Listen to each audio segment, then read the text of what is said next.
Halo semuanya, nama saya Brian Gunawan. Saya mahasiswa dari Universitas Widya Kartika Surabaya. Hari ini saya akan menjelaskan tentang virtual tour tentang ekowisata mangrove Surabaya. Ekowisata mangrove adalah salah satu wisata alam yang menyuguhkan hutan mangrove di pinggir pantai timur Surabaya.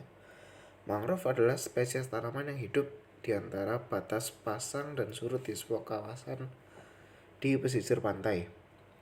Di sini ada 83 jenis spesies burung yang eksotik dan langka seperti bambang kuning, cakak merah, dan lain-lainnya.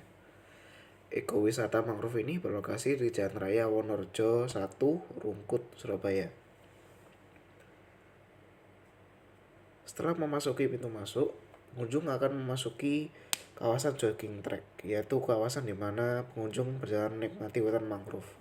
Selain itu juga ada beberapa satwa yang bisa ditemukan di sini seperti monyet laut atau monyet berekor panjang yang selalu berlalu lalang di kawasan tersebut.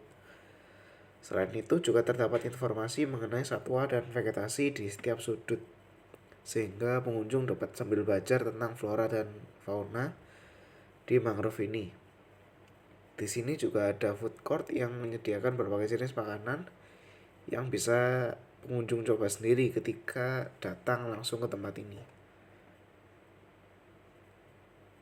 Selain itu, sediakan fasilitas perahu untuk perjalanan pulang pergi ke pulau yang ada di pesisir pantai. Di perjalanan kita dapat melihat burung kuntul atau burung heron di sekitar mangrove yang hinggap di tanaman mangrove. Setelah sampai di pulau yang berada di pesisir, kita bisa berjalan mengelilingi pulau tersebut. Jalanannya merupakan jembatan yang terbuat dari kayu dan juga ada joglo untuk tempat bersantai dan beristirahat di pulau tersebut. Peluang dari virtual tour ini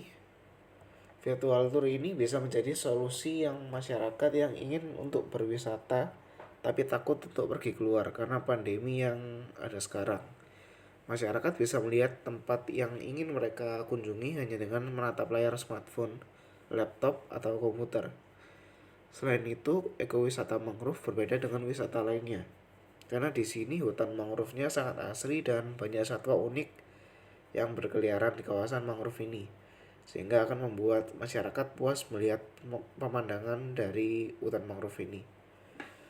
Ancaman terbesar dari virtual tour ini adalah ketika wisata sudah terbuka dan masyarakat sudah berani untuk mendatangi tempat-tempat wisata. Tentunya akan lebih menyenangkan dan lebih menikmati apabila datang langsung ke tempat tersebut.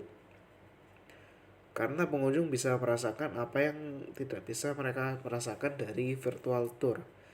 Yaitu pertama adalah hawanya, suasananya yang tidak bisa dirasakan apabila hanya melihat melalui layar smartphone, laptop, atau komputer. Saya membahas lokasi ini sebagai objek virtual tour karena saya rasa virtual tour hanya bekerja dengan objek wisata yang hanya mengandalkan visual seperti kebun binatang, museum.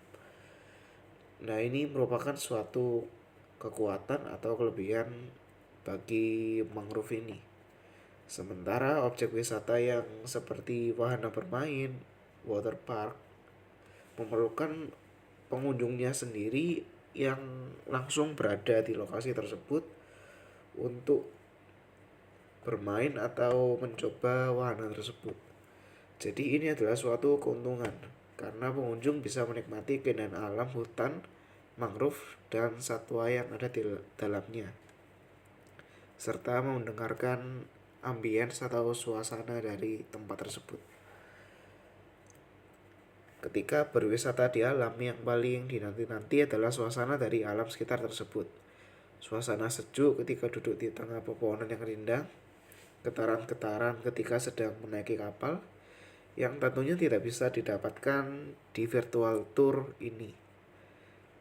Yaitu salah satu kelemahan dari virtual tour ekowisata mangrove tersebut.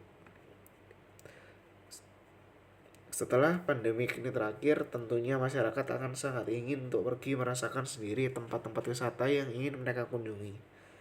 Menurut saya, virtual tour ini adalah seperti trailer dari sebuah film yang sifatnya hanya sebagian dan membuat masyarakat ini untuk semakin penasaran, untuk hanya mengenalkan kepada masyarakat, yang akan membuat masyarakat ini ingin untuk mendatanginya ke depan hari setelah melihat virtual tersebut. Tentunya kunci dari virtual tool ini adalah yang membawakannya, bagaimana ia menyampaikan informasi mengenai tempat tersebut dan tahu kapan harus berbicara ataupun diam dan membiarkan menonton menikmati ambience atau suasana dari lingkungan tersebut. Ya, sekian dari saya. Terima kasih.